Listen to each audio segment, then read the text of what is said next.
अस्सलाम वालेकुम दोस्तों, हींअर मां बीठो आहियां बाकराणी शहर में। इहो तो असलम अली अबड़ो, इन खे फेसबुक कंटेंट मोनेटाइज़ेशन मिली वियो आहे पाकिस्तान में। हींअर इन खे मां सेटअप करे ॾिनो आहे। ऐं तव्हां काफ़ी दोस्तनि जो सवाल आहे त कहिड़ो बैंक लॻंदो आहे पाकिस्तान में। हींअर मां नेशनल बैंक ऑफ पाकिस्तान हिन में हयो आहे। फेसबुक कंटेंट मोनेटाइज़ेशन में उन एक्सेप्ट बि कयो आहे, अधे खे टैक्स फार्म बि भरे ॾिनो आहे, उहो बि हिन जो वेरीफाई थी वियो आहे। ऐं अधो जेको आहे सो ॾिसो था, ही नंढिड़ो दुकानु अथसि मोबाइल कम्युनिकेशन जो, सॉफ्टवेयर वग़ैरह जो। मतिलबु मोबाइलनि में इहे उस्मान वारा ड्रामा, इहो नंढिड़ो रोज़गार अथसि। ऐं इन पेज ठाहियो, पेज ते कमु कयो, दी बाकराणी न्यूज़ पेज जो नालो आहे। अलहमदुल्ला इन खे उन महिनत जो फल मिलियो आहे, कंटेंट मोनेटाइज़ेशन फेसबुक जो मिलियो आहे। ऐं अधे जो कमु आहे उहो सारा जोगो आहे, ग़रीबनि जा मसइला ॿुधाईंदो आहे, जेके लाचार आहिनि, ग़रीब आहिनि, उन्हनि जे लाइ जाकोड़ींदो रहंदो आहे। ॿियो जेको मसइलो थींदो आहे बाकराणी शहर में या आस पास जे ॻोठनि में, उहो बि अधो पंहिंजे इन फेसबुक पेज ज़रिए आवाम खे आगाह कंदो आहे। बहरहाल अॼु ख़ुशी जो ॻाल्हि आहे, अल्हम्दुलिल्लाह काफ़ी दफ़ा मां सेटअप कयो आहे पाकिस्तान में।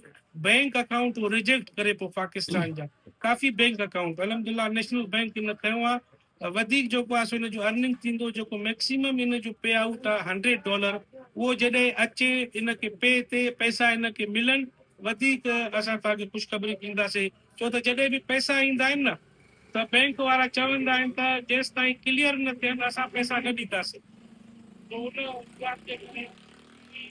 मां 4 महीना हिते आहियां, पाकिस्तान में आहियां, लाड़काणे में आहियां। इंशाल्लाह जॾहिं जो पे आउट थींदो, को मसइलो थियो, मां बि पर्सनली नेशनल बैंक जे हेड ऑफिस में वञी उहो मामिलो मां ॾिसंदुसि।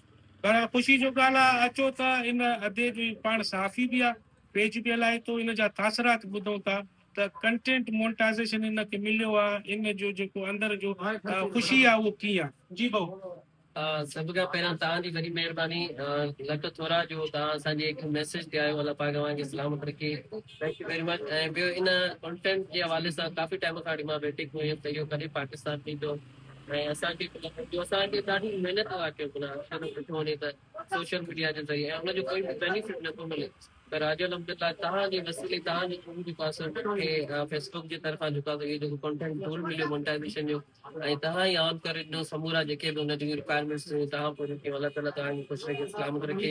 ऐं दोस्तनि खे बि इहा गुज़ारिश आहे त पंहिंजी सोशल मीडिया ते टाइम वेस्ट न कयो, बल्कि अहिड़े ई तरीक़े सां जेकी तव्हांजी सोशल मीडिया साइट्स आहिनि, जिन ते टूल्स मिलनि था मोनेटाइज़ेशन जे हवाले सां, उन्हनि ते महिनत कयो ऐं अहिड़े तरीक़े सां टूल्स तव्हां बि हासिल कयो जीअं तव्हां जेको फेसबुक इस्तेमालु कयो था उहो तव्हांजो ज़ाया न वञे। ऐं अधो जेको आहे सो काफ़ी अरसे खां मां जॾहिं सऊदी अरब में हुउमि, मुंहिंजो दोस्त आहे हिते, हुनजो जनरल स्टोर आहे, उन वसीले मूंसां राब्तो कयो, मूंखां पुछा पोइ करे मूं हिनखे चयो त बाबा पेज ते महिनत कयो, अॼु न त सुभाणे तव्हांखे कंटेंट मोनेटाइज़ेशन जो टूल मिली वेंदो। अॼु उहो ॾींहुं आहे, सुबुह हिनखे मिलियो, मैसेज कयो, हींअर शाम जो अची हिनखे मां सेटअप कयो आहे। हाणे इन जे डॉलरनि जो मीटर स्टार्ट आहे। तव्हां हिनखे सपोर्ट कयो, द बाकराणी न्यूज़ फेसबुक पेज खे सपोर्ट कयो, भरपूर सपोर्ट कयो। इंशाल्लाह ताला अॻिते वधे। महिरबानी।